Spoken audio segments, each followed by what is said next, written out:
This is the Bama Podcast with Marty Solomon. I'm his co-host, Brent Billings. Today we're joined by Preston Ulmer, author of Deconstruct Faith, Discover Jesus, founder and director of the Doubters Club, pastor at North Point Church in Springfield, Missouri, and many pastoral roles before that. Preston, welcome to the show. Thanks. It's great to be here. And I don't know if you and Marty want to talk a little bit about how you got together, and I'd also love to hear some more details about who you are, what your family is like, your hobbies, whatever you want to add to my introduction that would kind of give people a picture of who you are. I'll jump in. I mean, I first met Marty by way of him endorsing my book. I had a short list of people that I'm like, it would be awesome if I could have an endorsement from one of these minds. And Marty was on that short list. And ever since then, I think I've just bothered him on social media enough for him to invite me on his podcast. Well, it was, the team has done a pretty good job of sending, they told me that we're not just going to send you every single book that is a part of our publishing house. We're going to try to pick the ones that we feel like are kind of in your vein and in your alley, and we'll send those to you. And your book came through, and it was a great choice. I was glad they sent it. I thought it was a really helpful resource. And I'm excited to talk about it more today. But one of the things that you do, Preston, is you have this thing called the Doubters Club, which, by the way, I love just by the name alone, but I know very little about. Can you tell us more about the Doubters Club, what it is, what you do, what your passions in your heart? Just give us the long like a 40-floor elevator pitch. Like, give us the long version. Well, I'm scared of heights. No, I'm not. I'm just kidding. But yes, I'll tell you.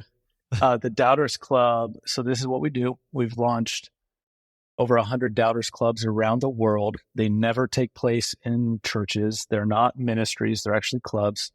They're co-moderated by a Jesus follower and someone who doesn't follow Jesus that are actually friends. And the whole goal, Marty, is model friendship and pursue truth and goodness together. That's the whole goal. And Christians aren't known to be able to throw gatherings without ulterior motives. So we have to constantly, tell people and show people this is really what we're about. So we have Doubters Clubs in coffee shops, bars, pubs, pottery places, parties, burger joints, neighborhoods. And we started it, about 6 years ago in Denver, Colorado. And honestly, if you're going to ask me like, hey, what are you most passionate about? Training people to live Doubters Club as a lifestyle to help bridge that gap in families. As I travel and speak, I hear about the divide more and more from people who inherited a faith that they don't believe in anymore, and to help people launch Doubters Club. So it is fascinating. It's not a debate. There's a lot of levity to those rooms.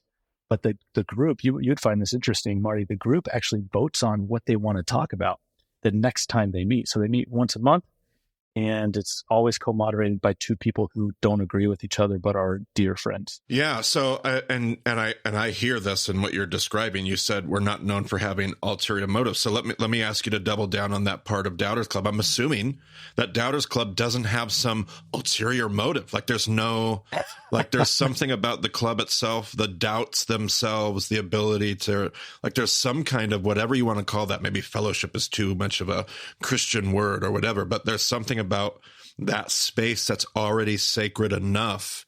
Give me just a tad bit there. Yeah. So we actually say in Doubters Club, question faith, question certainty.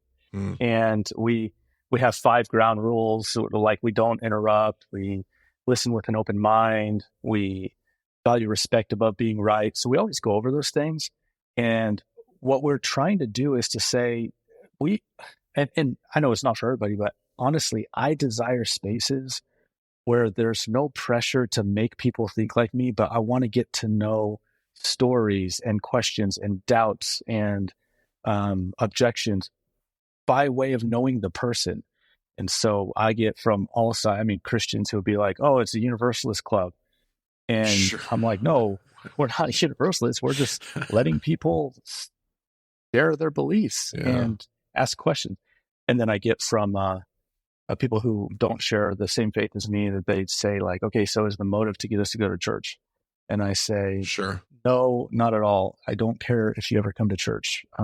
Right. That's why this doesn't take place in the church. So yeah, that's Doubters Club. I love it so much. Yeah, that's really cool.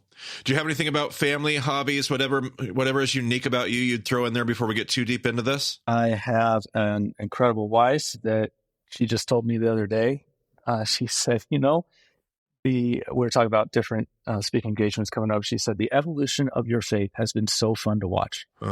And so that's my wife. That she is just faithful both on the journey and with the family. And then and I have two daughters, Piper and Brennan. And so they're just joys.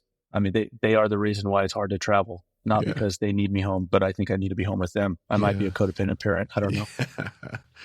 I like that. That's good. Well, I do love the Doubters Club idea.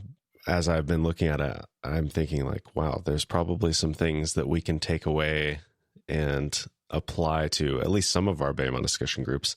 Our groups are very much hands off as far as our involvement and our requirements and everything. And I don't necessarily think we're going to add a bunch of requirements, but we do have a lot of people who are like, well, how do I do this? How do I structure this? How do I get people in? And I think the Doubters Club could be a good resource for people to look at as they're trying to start a group and maybe take some things away from it that would work in their discussion. So I appreciate the work that you've put into that. Hey, any way I can be helpful, let me know. Seriously, would love to help. Awesome. Well, the main reason we're here today is to talk about this most recent work of yours, this book called Deconstruct Faith, Discover Jesus, How Questioning Your Religion Can Lead You to a Healthy and Holy God. And I think the title probably speaks quite a bit to that, but maybe give me a little bit more about the book, maybe the impetus to write it, what led you to it, and how what your process was in putting this all together. Yeah, well, the book came out of a passion for interacting with people who don't think like me. And you can imagine in Doubters Club, it's filled with people that are deconstructing. And so originally, my first book called The Doubters Club, I had written, and I didn't plan on like, oh, let's do a second book right away. But I went down this road of interviewing a lot of people in the Doubters Club, celebrity pastors, people who've left the faith that would be that would be more famous, and just learning their stories. And as I learned, I realized, oh my goodness, the Christian circles that most of us are familiar with, primarily in evangelical circle, those Christian circles had some role to play in pushing or helping or even opening the door on the way out for people.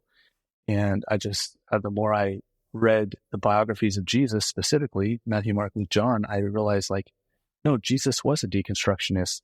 And so all of that combined, I don't know if it was angst, if it was joy, or a mix of both, but all that combined is like when I reached out to my publisher and said, hey, I think I'd like to write a book on this topic. And obviously this book shares, like, it has such a common affinity with my own and your heart and my heart. And I'm getting as we spend more and more time, even just on the Zoom call, like, I feel like there's a lot of things that you and I would just share as people and as in personality. But one of the things that I've been talking about on my book tour all the time, like there's always a spot that I hit where I just talk about how doubts are so important, that doubts are not the sign of a lack or an anemic faith, but they're the sign of a vibrant faith. But we haven't been taught to frame it that way. So I just love this common affinity with your book and just that theme of deconstruction, which we'll talk about more before we're done. But then even just going, like, taking a step back even to even think about this, your heart and your passion for the Doubters Club. And Brent asked you kind of like where the book came out of. I want to step back even one step further and say this passion of yours, this heart of yours for doubts in that space, like there's an abstract, like there's a logical reason why that makes sense. But if I could ask you, like, personally, what is the thing that personally mattered to you that made this important? Because there's a lot of things that make sense. Like, we could do a lot of stuff. We could talk about a lot of things. But what makes this resonate with you on a personal level? What makes it so important to you beyond just the reason why it's important, but why does this for Preston, like this is the thing that invigorates you and you give your life to? Well, thanks for asking. I mean, if it wasn't wrapped up in my story, I probably wouldn't choose this lane. Yeah. My story. It is my story, Marty. I went to a Bible college and walked away from faith in Bible college. And so I had people during that journey that they were well-intentioned people. They gave me really bad advice. I mean, listen to more worship music. I even got the advice, sleep on the Word of God, like in some sort of osmosis. It would get in my mind. And maybe it's because I slept on like NIV and not ESV. I don't know why it didn't work.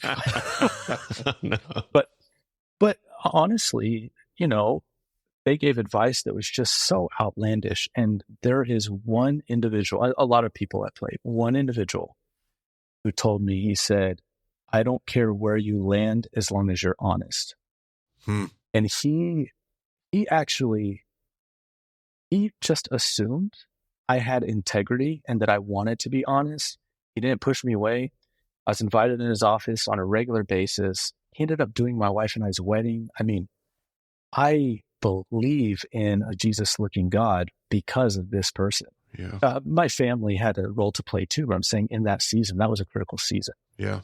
And when he did that, I think that set the trajectory for how I believe. The only way I know how to be Christian and the only way I know how to do that is to ask questions. And I used to look at the Bible as a crisis intervention book with all the answers. And that just didn't work for me. This certainty-seeking faith crumbled and it caused a disaster in my life. And now I look at the Bible and it's a book of questions. And I'm like, wow, I can relate to this. And I wonder if anyone else could. And oh yeah, God does interact with people like this. And so it is a highly personal lane for me.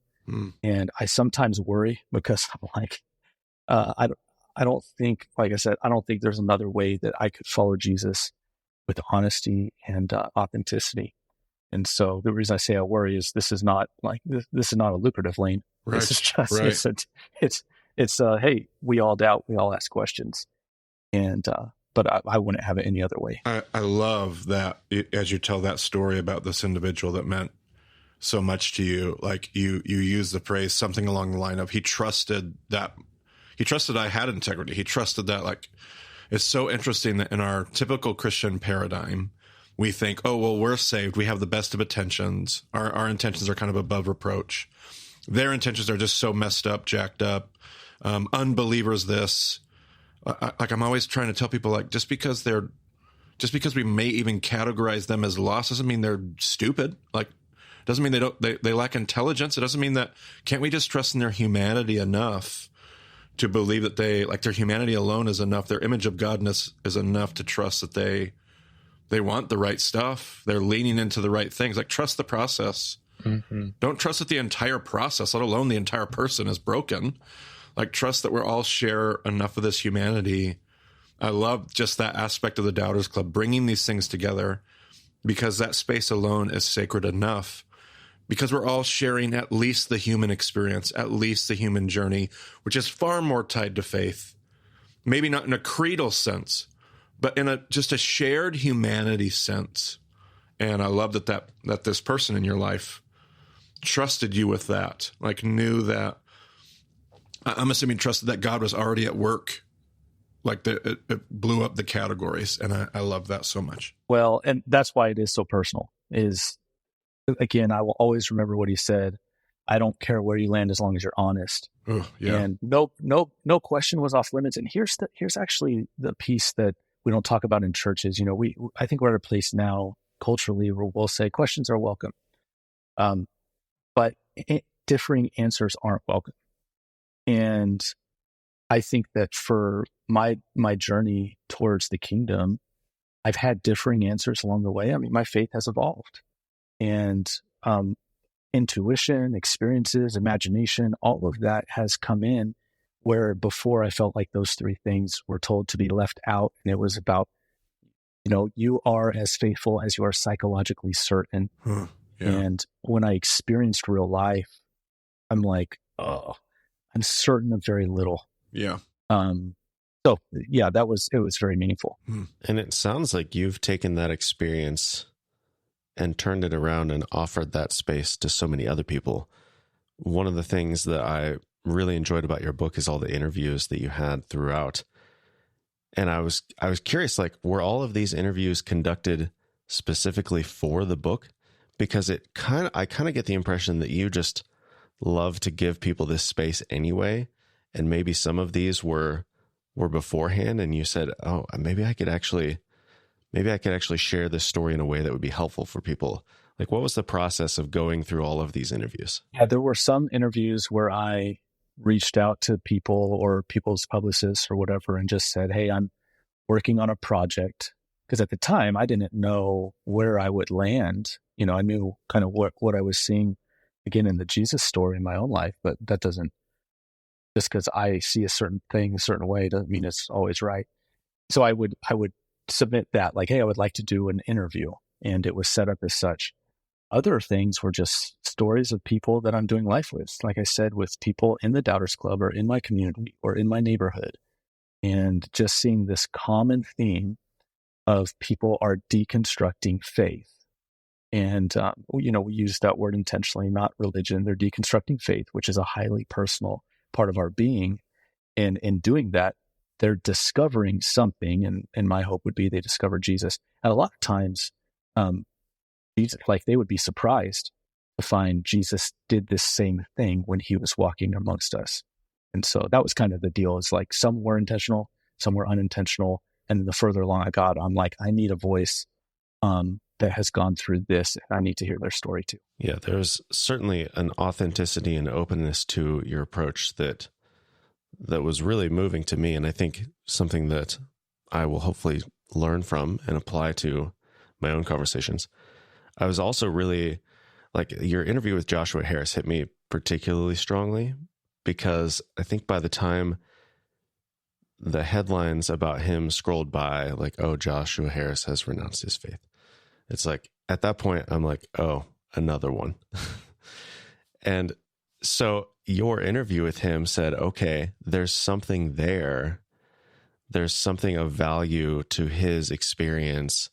There's humanity in him. And just approaching, like, I think there's just so many people, and obviously every one of us can't, go through that process with every other person. Like, you just can't take the burden of the whole world on yourself. But to not immediately write people off when they have questions, and to approach them and see what we can learn from them and see how we can walk alongside them was very inspiring. Well, I appreciate you saying that. I'll tell you a funny story that I haven't said this, but in a few small circles. The day I interviewed him, I had quite a few interviews lined up. Like, I remember waking up and being like, okay, I'm going to have, I don't know why I didn't think it would be like too much, but I need my coffee, and we're going to have interview after interview. And you're at that point on a book deadline, for the manuscript. And as I was interviewing him, it was so emotional for me. I walked out of my office in tears and told my wife, I said, hey, any of us can have that same story. And I had to cancel all my other interviews. I rescheduled them. I honestly didn't have the capacity to go through another story. And so I just wrote about that interview privately and what that meant. And hopefully that showed up in the pages. Yeah, absolutely it did. Yeah. Yeah, absolutely.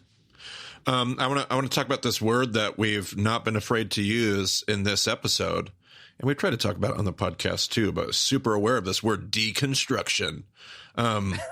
Obviously, it's in your title, and it's such a hot topic. I mean, in faith circles and outside faith circles, but especially online. Like, these days there's just so many emotional responses to the word. It will always come up at my different stops on book tour and meet and greets, and you can feel the room go different directions when that word gets said. Like, you can just feel the different, like, this group's going that way, and this group's leaning in, and this group's getting angry. And what is your overall, just personally, how do you feel about this cultural moment? Like, not just the abstract concept of deconstruction, but this moment that we're in culturally.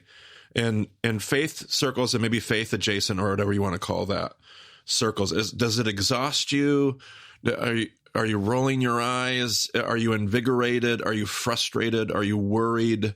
Like, what's your experience? Is it a little bit of everything when it just comes to the deconstruction conversation today? Well, I do. I experience people that, well, let me say it this way. The us versus them narrative is very strong around this word. Sure.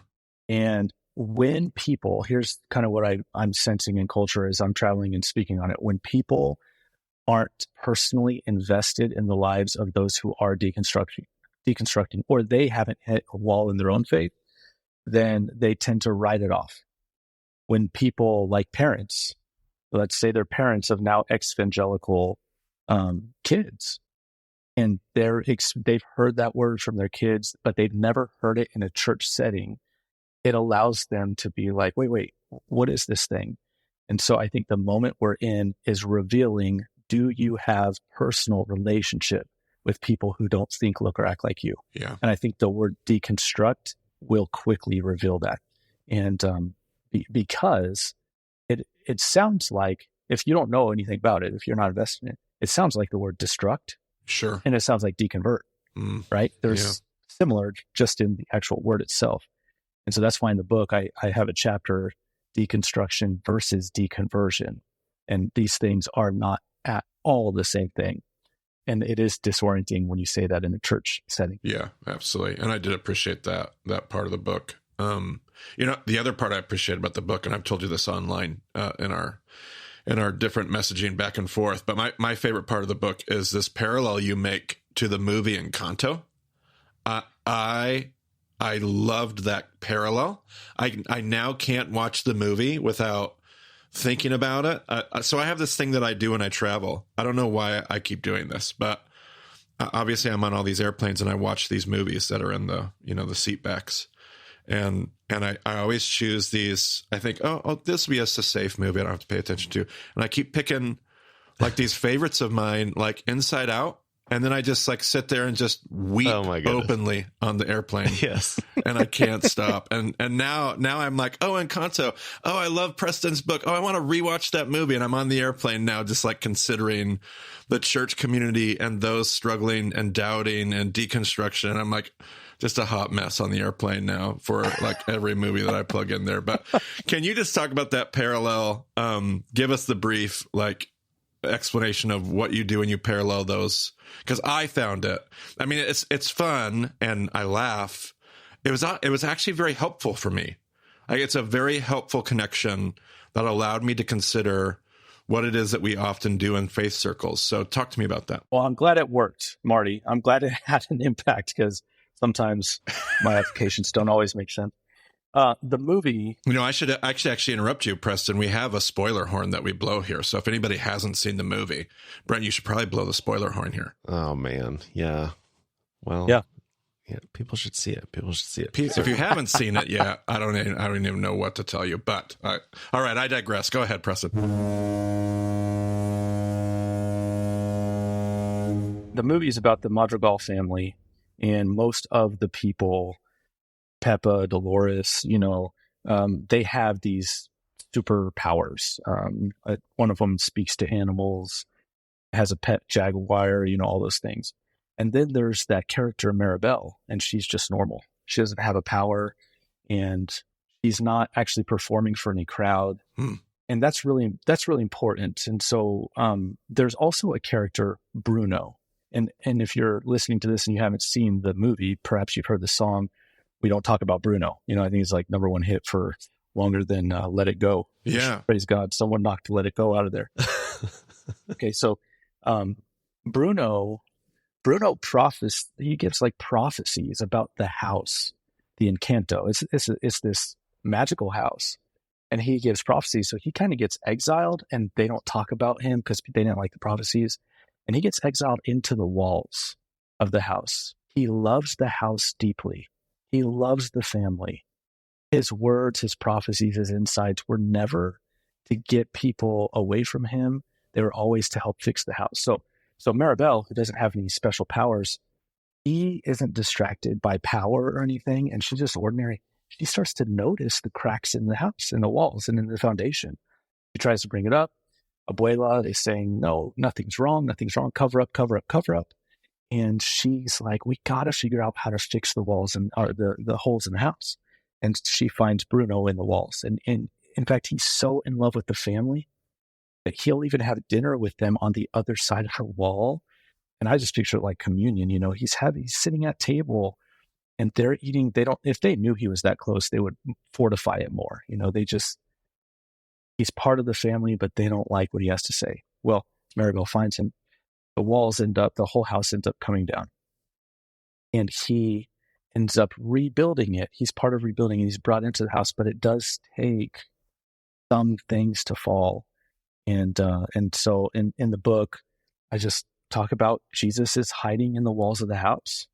And there's the brothers and sisters who don't fit the family mold, and they're finding him because they can see the house is cracking, and the house is in fact cracking. And so that's the story of Encanto. I think that it's a great parable for where we're at. I can't even follow up after that. I'll need to be collecting myself over here, so I'm going to let Brent ask the next question. I think this reveals some of my own church baggage in that when I first saw like a pop culture reference, I kind of rolled my eyes a little bit like, oh, another thing that we're just going to spiritualize. But it is such a beautiful picture. And when you how do you untangle the cultural stuff that doesn't really apply? And because when you look at that scene, especially where you see him on one side of the wall with his own table by himself, the rest of the family on the other side, that is such a moving image. But then there's other things about the movie that there's jokes, there's other distractions. How do you whittle it down to something that is so powerful as an image and not, I mean, do you get a pushback from other people as oh, why are you bringing this secular work into what you're talking about? I don't know exactly what I'm asking here, but there was this resistance in me internally when I saw that reference. But then when I got through it, it's oh, that is such a powerful image of what's happening here. I don't know. It's probably more of a curse than anything just watch the movie. We're at a movie recently, a Disney movie, and I leaned over to my wife and started saying oh my goodness, this is really, and she's like, hey, just watch it for the movie. And honestly, here's the deal. I think there's a filter in the work I'm doing right now with doubters, skeptics, spiritually wounded people. I think there's a filter I can't unsee. Okay, it's I mean, you can talk Toy Story and how Woody could have went home without Buzz, but Andy would have been heartbroken. And so he committed to this long life being with Buzz, and they're both transformed. And then they both get to find Andy. And I remember watching that during COVID and being with my kids and being oh, God doesn't want us to go home without Buzz. So it's like a curse, right? It's this, you can't unsee certain things, but I think it's because that's my life right now. So on the other hand, however, that's what art is supposed to do for us, right? So art's having these same conversations. That filter matters for you because that filter speaks to this moment that we're living in, the things that and so art's doing the same thing. It's just doing it. So I don't think that's this crazy far off curse either. I think sometimes we're just noticing, I don't notice it in art enough. And when somebody just shows me well, just look what they're doing here. Just look at what's going on. And I'm like, oh my gosh. And then I can't unsee it. And not to say that that's what Encanto was trying to do, was make a movie about deconstruction, but just that angsty, because it's beyond, it isn't just in our faith circles. It's not just the church that's doing this. It's all kinds of systems in our world. It's the general, and this has always been true of every new generation struggling to figure out how to fly and to build a new world that stands on the shoulders of the one that came before them. And so these are moments that I think they're just really helpful connections that bridge the gap for so many people, because some people don't want to listen to an hour-long episode about the Jewish context of the Gospels. But man, show me in Canto Deconstructing Faith, and I'm in it to win it. So I love the context there. It's great. Preston, do you speak a lot at your church? Are you a preaching pastor, or what is the role in your church, and how does this work fit into what you do in your local community? Well, I got to say, I'm very thankful that my local faith community allows me to be a pastor, to write about deconstruction, to encourage deconstruction. There's a lot, there's a lot of churches that would be like, and that's your exit strategy, right? My role when I'm not traveling and speaking and doing the things that go along with writing a book is I over the spiritual formation. I'm spiritual formation director for all of our campuses. And so this idea of discipleship starts way I'll use a pretty universal word, way pre-conversion. That how can we help people be formed in all the stages of their spirituality? Deconstruction is part of that journey. And I think that it's all throughout scriptures. I think it's all throughout history. It's kind of our journey inward. And so my work works together with that. And then obviously what I do with Doubters Club is I am interested in how people are being formed, whether they're being formed like me. I don't want that, but I think that Jesus has a lot to say with how people are being formed in the world. So it seems to go hand in hand. I do speak quite a bit at the church as well. And I try not to always speak on the same topic, but I am drawn to this topic. So speaking of all those other things that you do, are there any other things that you're working on? Things that we've talked about the Doubters Club, we talked about this most recent book. Do you have other books? Do you have an upcoming book? Do you have anything else that you're working on that you are excited about? Might not even be something that maybe it's somebody else's work, but is there anything that you're just like, the world needs to know about this thing that's coming or this thing that is happening? What last little bits could you give us here before we're all done today? Yeah, well, I actually just finished like today, maybe an hour before we got on this podcast. I just finished recording for the first time all the training sessions for the Doubters Club. And I'm super excited to release that content into the world, that people can just get that and they can live it as a lifestyle. They can launch Doubters Clubs in their own communities.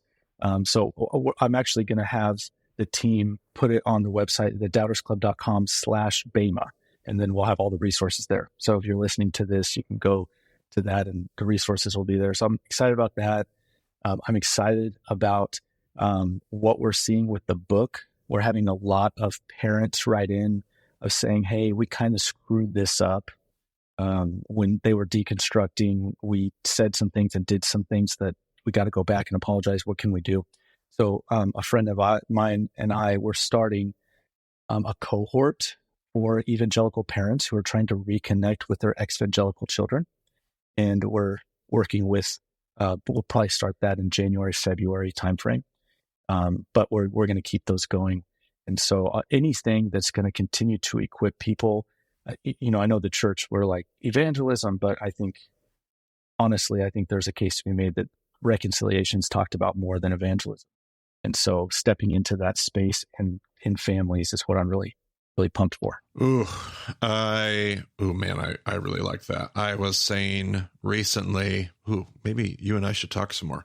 I was saying recently at a big event I was doing, I feel like the age that the church is being called into is going to be age of confession and forgiveness, like confession and seeking forgiveness. I don't think it's going to be like this age of we're running the show and we have all the answers that you're looking for. We've done that really poorly for a really long time. And I think it was never really our show anyway. It's always been God's show. Like God's the one redeeming. God's the one drawing all men and women to himself.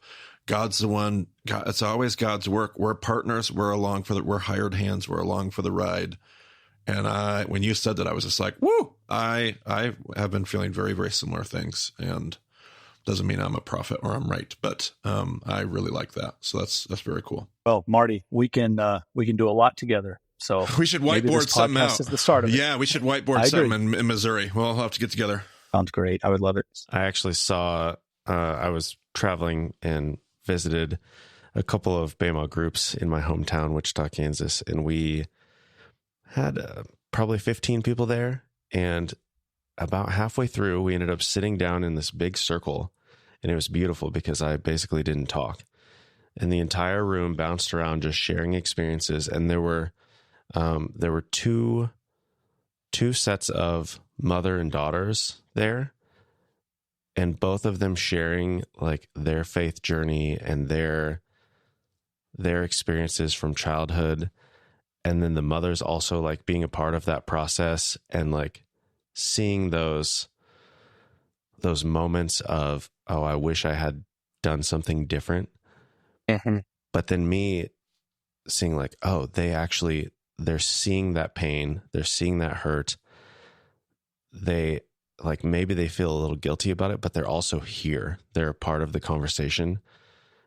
And so that idea of like keeping families together, going through this process together, growing together, learning together, I love that. And it's beautiful when it happens. Well, I think what you observed, Marty, what you just said about repentance or confession, I mean, they go hand in hand, don't they? But I would say even confession, we have the church, historically, when we practice confession, we gain ground. I mean that in the purest sense of the word, not in a... Right.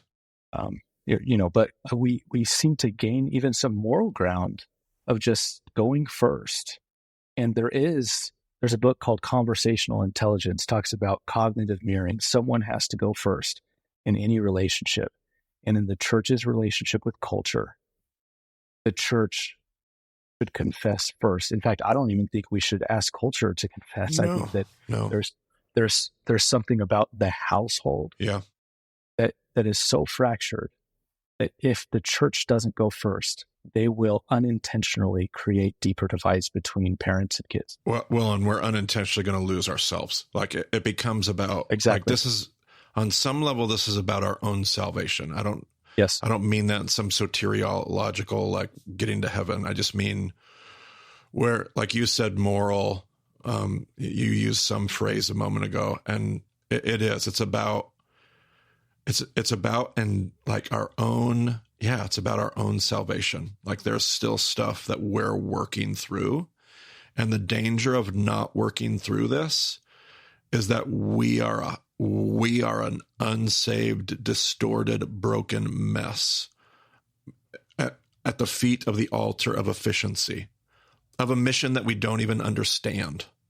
And even if we understood it, we wouldn't be fit to be on it in the first place. You're right. Anyway, this has turned into a different episode all of a sudden. I like it. Well, hey, I mean, the house is cracking. And I would say this. I would say, here's what's so interesting about deconstruction, though. Deconstruction, historically, and even in this cultural moment, happens from the inside out. We're not talking about people trying to destroy the faith. Oh, goodness, yeah. So we're talking about minds that are looking towards this giant mountain of religion, church, God, whatever, and they're trying to figure out, like, in the book, I use the Mount Rushmore illustration. They're trying to figure out what's the image in the mountain. Yeah. And if it's anything outside of a Jesus-looking God, we should not act surprised if more deconversions happen, right? Absolutely. Yep. I appreciate the work you're doing, because I remember when I first learned about the Bema podcast, it was like other podcasts, you hear about it and people are like, you should listen to this, you should listen to it. And then I had my deconstructing friends being like, hey, you should really listen to this. And I'm like, wait, somehow this podcast has gotten, they're like bridging the gap between the church and the unchurched. So well done. Well, that is that's one of my passions. And if somebody were to ask me the same question I asked you, I'm not sure I'm even self-aware enough to know, like, it's connected to my story. But I really value,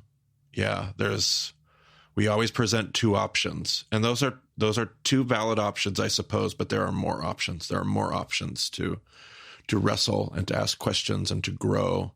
And this conversation doesn't just have to be, there aren't just two jerseys. You're either wearing this jersey or that jersey. Like there are way more ways to be. And I do think, I mean, you're talking about the walls are cracking. I do think people love the house more than we give them credit for. I think people love the house. Now it feels like I'm getting silly with the metaphor, but I do think we always think people are trying to attack this thing. And I don't think people are. I think people are actually mesmerized by it. They love it. And by that, I mean Jesus, the Christ, this thing that but then they look at what's in the frame, and they're like, but it's bigger than that. It's better than that.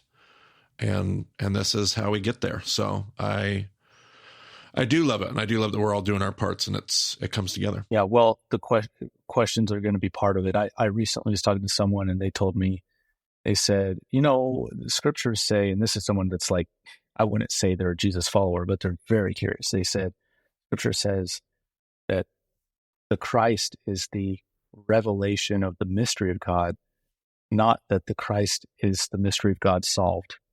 And they're like, so how do Christians not ask questions? Like, right. The embodiment of God is a mystery. Yep. And I just remember thinking, that is the only way some people know how to be Christian. And it might be the best way. Yep, absolutely. All right, Brent, you better take us home. If not, we could be at this for like 2 or 3 more hours if this starts to keep going. Which sounds delightful. I think these extended conversations can happen in, Bama discussion groups or Doubters Club groups or whatever. Definitely needs to be in community with people. Yes. So Preston, we've got the doubtersclub.com/Bama that we're going to put in the show notes. We've got links to your books as well, and maybe 1 or 2 other things that we mentioned along the way. Anything else people should know about as far as how they might get connected to you? They can follow me on Instagram. It's PT Ulmer. Last name's ULMER. They can find me on Facebook. I wish I was better with TikTok and stuff, but or they can just email me, Preston@thedoubtersclub.com. Okay. And would love to, any way we can help people or resource them, get them plugged into cohorts. We'd love to. Well, we hope people get connected. All of those links will be in the show notes at BamaDiscipleship.com. We've also got our groups, events, everything else that's coming up there. Our contact page is there. Everything you need is on the website. So go there, get connected one way or the other. And thanks for joining us, Preston, today. It's been a pleasure. Well, listen, it's been awesome, and I appreciate everything y'all are doing. Keep it up. And thank you to all the listeners for joining us on the Bama Podcast. We'll talk to you again soon.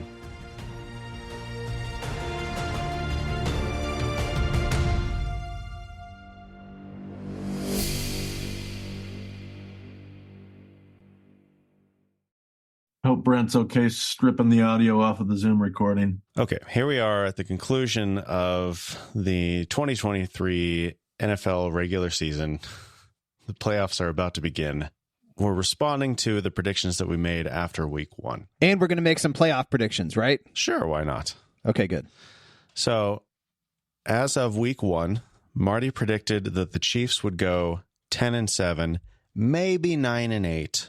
But he was he kept coming back to that 10-7. He sure did. What happened? What happened is they should have gone 7-10. But combination of an AFC plagued by injuries, combination of some yellow laundry that always bails them out of numerous games. I cannot believe you're saying that. You realize that a lot of people are going to listen to this. Yeah. Wait, what? Yeah, but people that aren't from Kansas City all objectively agree about this. So they do not. They definitely do not.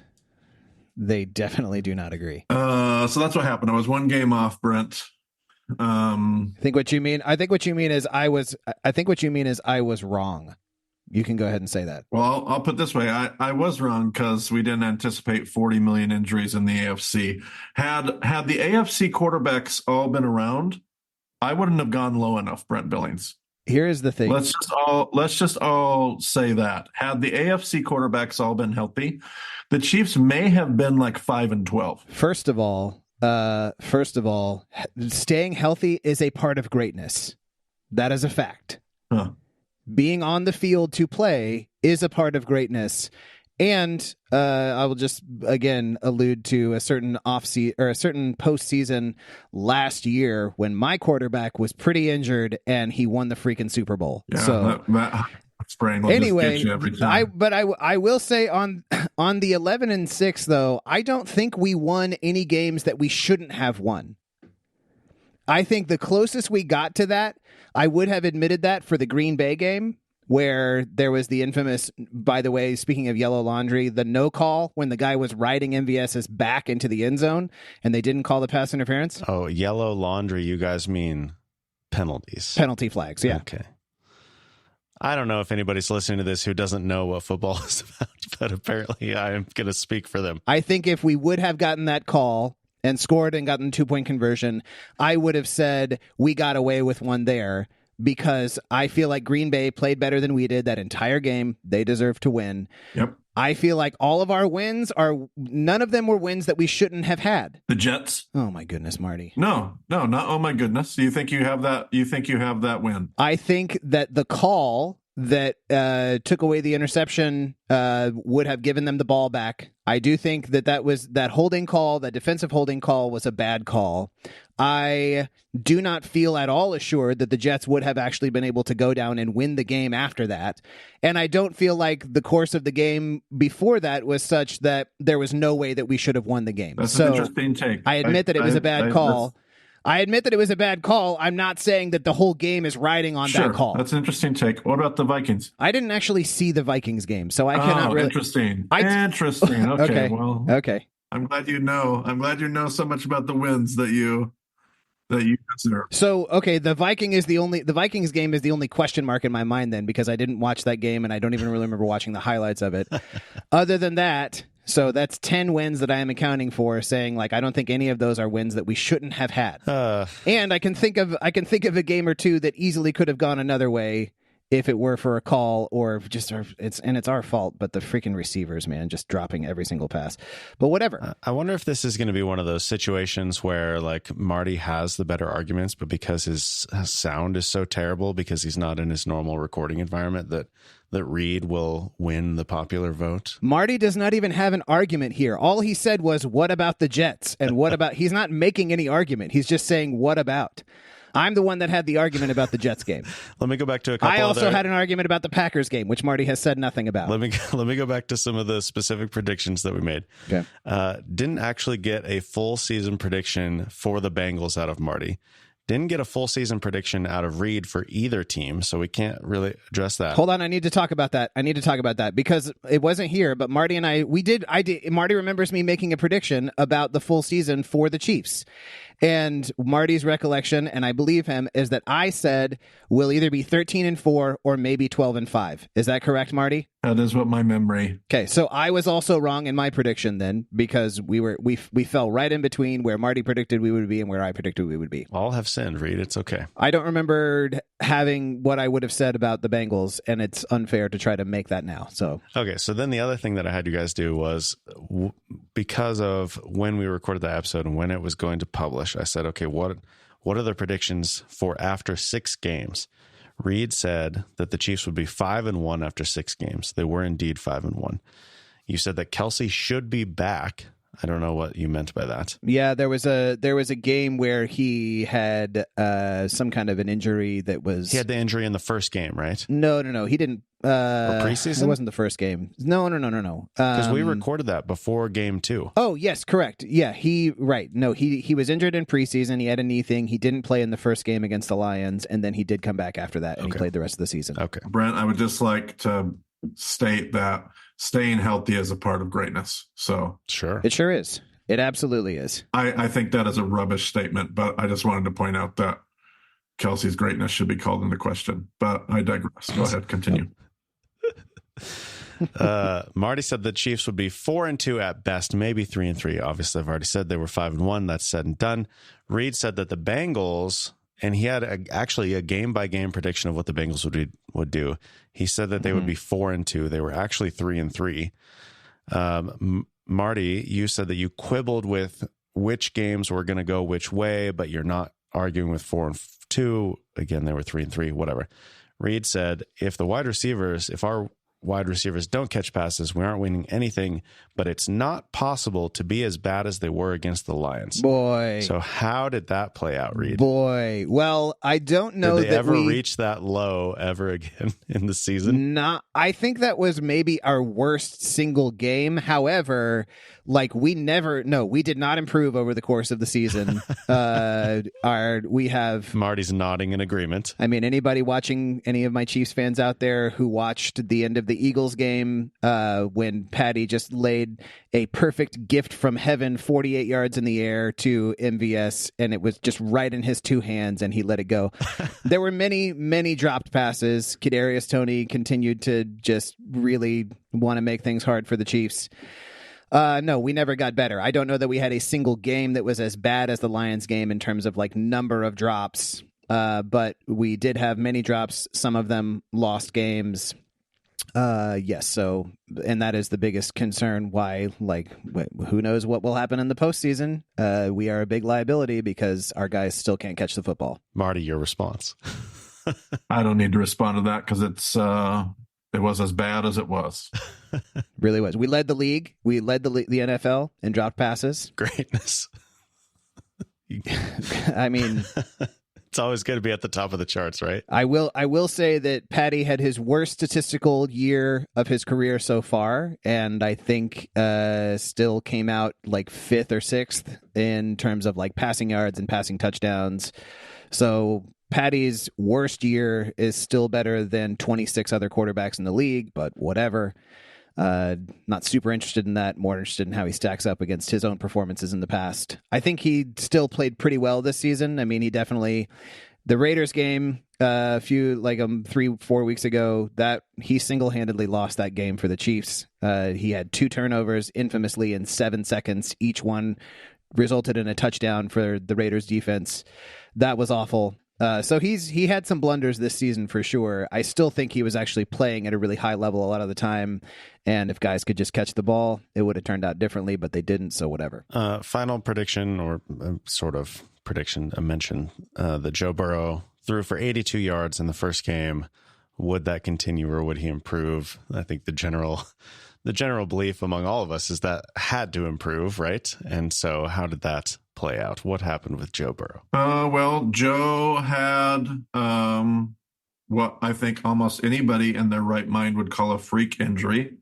Has nothing to do with greatness. It could happen to anybody. I really hope it doesn't have to happen to your guy, Reed, because I'd really hope to have to laugh in your face because that would feel dirty, but I would with relish because it's a part of greatness. So somebody fell on his hand in a funky way, and it tore a ligament that required surgery. So his season was done. That's what happened to Joe Burrow.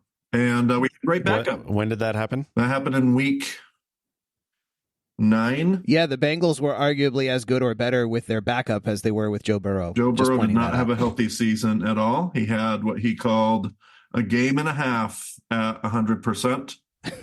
So it wasn't a good year for Joey B. Nobody claimed that it was. It is what sunk my predictions. It is what sunk our season. But our backup did far better than I think anybody anticipated. And wasn't, at the end of the day, good enough with enough veteran experience to get the job done. But performed well. He did do pretty well. He did do surprisingly well. He didn't do so well against the Chiefs. Was it the Bills game where Burrow got hurt? Ravens. Oh, Ravens. That's week 11. 6 games. That is true. Yeah. Okay. Yep. So they did lose that, and then they lost the next one. They lost the next week to Steelers, but then they won the 3 after that. Pretty good showing for the backup. Browning did really well. Like he didn't just win them the game. He was playing good football. No. Let's have a moment here where Browning for 4 games had the best first 4 games of anybody's NFL career. Like the best first 4 starts, had the highest passer rating, like the 3rd highest complete. I may have those backwards. One of them was the highest completion 4 rating. starts? Yeah. 4 starts. So he would have started against the Steelers and they lost 16-10 and he had the best passer rating? He did. Yeah. We had other problems with that game. Okay. But then they did win the next 3. And he had a combined passer rating of like over 115. I don't know what that means, but I'm sure it's great. It's great. I would love to know how many games Patrick Mahomes has had over 115 passer rating this year. Jake Browning may have had more. That very well could Woo! be. That very well could be. Backups, baby. I don't think. So are we going to induct Jake Browning into the Hall of Fame then? He gets the 2023 football 4-game stretch Hall of Fame. Good job, Jake Browning. So Mahomes had a passer rating over 115 two times. Two times. In 2023 against the Bears and then against the, what is it? Raiders. I was like, LVR, what is that? I forgot. Yeah, the Raiders. Forgot they moved. That was the first Raiders game when we beat them. The second Raiders game was the worst statistical game of his entire career. That wasn't his lowest passer rating of the season.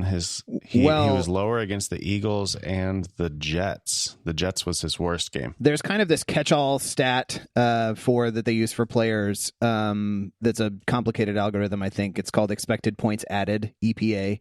And so per play, like that you contribute to, how many points are you expecting to add to the board? And infamously, actually, Kadarius Toney, he had an EPA of like -2, I think, in the Lions game. So you throw him 3 passes, and that equates to a touchdown for the Lions, which is basically what happened. Anyway, Patty's at that. I remember reading this after that Raiders game. In 109 games, his 109th ranked game was the Raiders game. So it was bad. It was really bad. He gave up a lot of points. Whatever.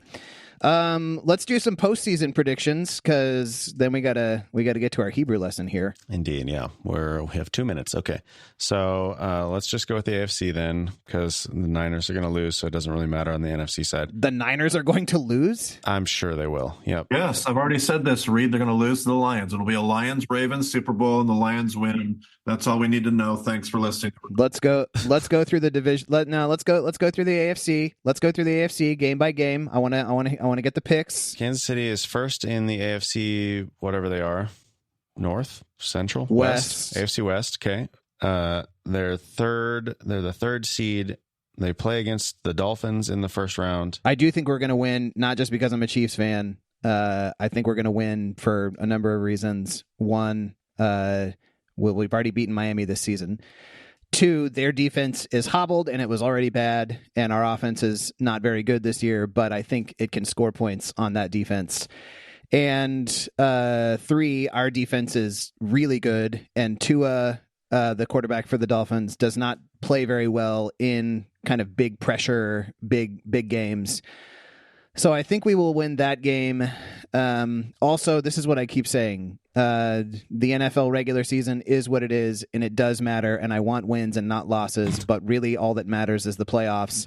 And historically, Patrick Mahomes is NFL football playoff god. He is just incredibly good in the playoffs, and I will keep hoping in that until he melts down entirely in the playoffs. And Marty, I know what you're going to say. You can save your bit about the AFC Championship game. Yes, he melted down.